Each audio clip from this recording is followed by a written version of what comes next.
నా పేరు చంటి. నేను ఒక బిజినెస్ మ్యాగ్నెట్ని, వ్యాపారపు అయస్కాంతాన్ని. 64 కళల్లో నాది ఒక కళ, చోర కళ. నేను ఇప్పటిదాకా 99 దొంగతనాలు చేశాను. నేను ఇప్పుడు చేయబోయేది 100వ దొంగతనం. ఈ 99 దొంగతనాల్లో ఏ రోజు ఏ పోలీసోడికి దొరకలేదు. ఎందుకో తెలుసా?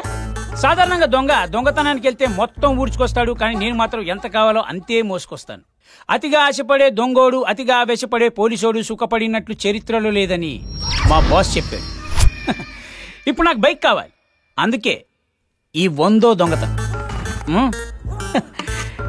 కత్తి ఎప్పుడైనా అవసరం పడుతుందని,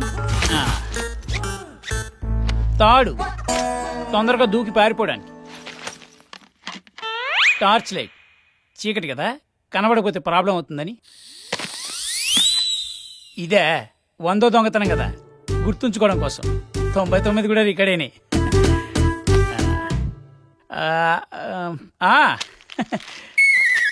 చిప్స్ మధ్యలో ఆకలేస్తే ఎవరిని అడుగుతాం? Self employment.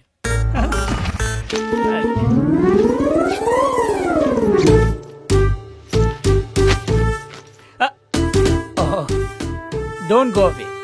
Watch the Thief Theory. Tata, see you, bye bye, I love you, happy birthday. Thank you. వీడి పేరు క్రాంతి.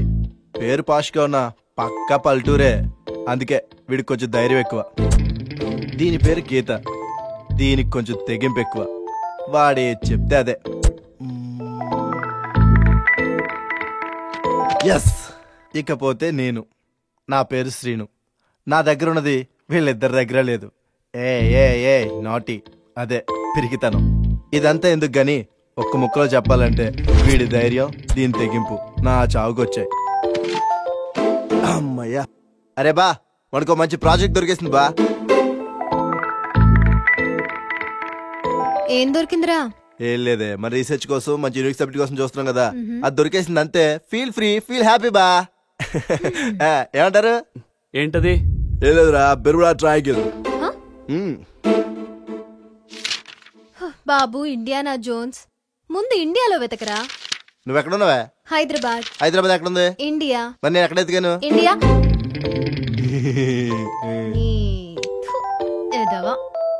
ఏడ్సేవలే.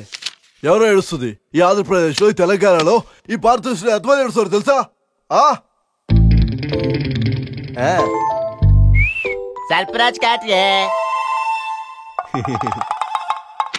చాలేరా నీ కామెడీ లాపు. మనకు కావాల్సిన ఇన్ఫర్మేషన్ దొరికింది. మనం చేయబోయే ప్రాజెక్ట్ మనకు దగ్గరలోనే ఉంది. ఎక్కడా? హైదరాబాద్కి 150 కిలోమీటర్ల దూరంలో. అక్కడే ఉంది. ఇది కాకతీయుల కాలం నాటి శివాలయం.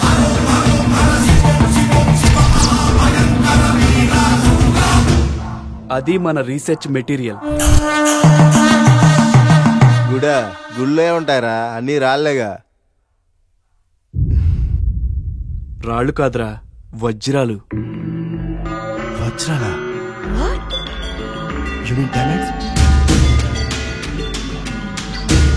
ఎస్, ఇది మామూలు శివాలయం కాదు, కాకతీయుల వైభవానికి నిదర్శనం.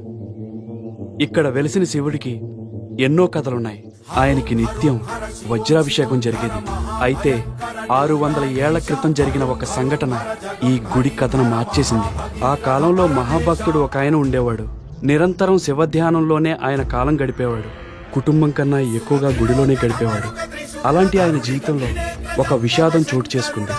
ఆకలి బాధను ఓర్చుకోలేక అతని కొడుకు అర్ధాంతరంగా చనిపోయాడు. తను నమ్మిన దైవం ఆదుకోలేదన్న ఆవేదనతో, అర్థం కాని ఆవేశంలో ఆ భక్తుడు దేవుని సన్నిధిలోని తల బాదుకొని ప్రాణాలు వదిలేశాడు. అది అరిష్టంగా భావించిన ఊరి జనాలు ఆ గుడిని ఆ రోజుతో అలా మూసేశారు. అప్పటి నుండి ఆ గుడి మూతపడే ఉంది. ఈ ఆలయ ఆక్రమణ కోసం ప్రయత్నించిన మహమ్మదీయులు, బ్రిటిష్ వారు ఈ ఆలయంలో అడుగు కూడా పెట్టలేకపోయారు. అడుగు పెట్టిన వాళ్ళందరూ శవాలుగానే తిరిగి వచ్చారు. అలా ఈ ఆలయం కాలానికి ఒక... వెల్కమ్ బ్యాక్. బంగ్లా గురించి మాట్లాడుకుంటున్నాం కదా. హిస్టరీ ప్రకారం ఆ బంగ్లా త్రివిక్రమ పాండ్యన్ అనే రాజుకు చెందింది. ఇది కొన్ని వందల సంవత్సరాలుగా ఉపయోగంలో లేకుండా పాడుపడిపోయింది.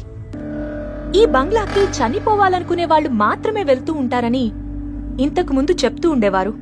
కానీ ఇప్పుడు వెళ్ళిన వాళ్ళందరూ చనిపోతున్నారని అంటున్నారు. ఎలా అన్న దాని మీద మాత్రం నాకు క్లారిటీ లేదు. నాకే కాదు, అసలు ఎవరికీ లేదు. ఆ బంగ్లాకి సంబంధించి చాలా మందికి చాలా క్వశ్చన్స్ ఉన్నాయి. నాకు తెలిసిన ఇద్దరి దగ్గర మాత్రం ఆన్సర్స్ ఉన్నాయి. ఆ ఇద్దరికి ఎలా తెలుసు అంటారా? ఎంట్రీ తప్ప ఎగ్జిట్ లేని ఆ బంగ్లాలోంచి బయటపడిన ఆ ఇద్దరే వీళ్ళు. Let's welcome to my show.